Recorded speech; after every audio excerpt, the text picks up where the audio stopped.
ഈ കല്ലറയുടെയൊക്കെ ഒരു എൻഡിലേക്ക് എത്തുമ്പോൾ, അതായത് ഏറ്റവും ഹൈറ്റിലോട്ട് എത്തുമ്പോൾ സ്പെഷ്യലായിട്ട് ഒരു സ്ഥലം കാണാം. അതായത് ഒരു ചുറ്റുമതിലൊക്കെ ഉണ്ടാക്കി ആ മതിലിൻ്റെ പൊക്കത്തോടെ ബുഷൊക്കെ സെറ്റ് ചെയ്ത് ഒരു സ്ഥലം കാണാം. അതിന് ചുറ്റും കുറേ കല്ലറകളൊക്കെ ഉണ്ട്. അപ്പോൾ ആ സ്ഥലത്ത് നമ്മൾ നേരെ കയറി ചെന്ന് ഉള്ളിലോട്ട് നോക്കുമ്പോൾ ആരെങ്കിലുണ്ടോ, ഇവിടെയാണ് എലനോർ ഉള്ളത്. ഈ കാണുന്നതാണ് എലനോറിൻ്റെ കല്ലറ.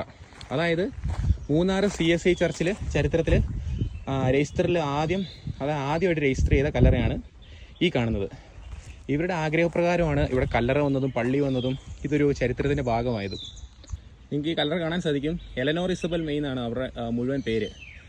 1894 ഡിസംബർ 20-ആം തീയതി വെറും 24ാമത്തെ വയസ്സിലാണ് അവർ മരിച്ചത്. ശരിക്കും പറഞ്ഞാൽ ഞാൻ ഇതിന് മുന്നേ ഒരു പ്രാവശ്യം ഇവിടെ വന്നിട്ടുണ്ട്. അന്ന് എനിക്ക് ഈ കല്ലറ എവിടെയാണെന്ന് അറിയത്തില്ലായിരുന്നു. അപ്പോൾ അന്ന് ഞാനിത് കുറേ തപ്പിയാണ് ഈ എലനോറിൻ്റെ കല്ലറ കണ്ടുപിടിച്ചത്.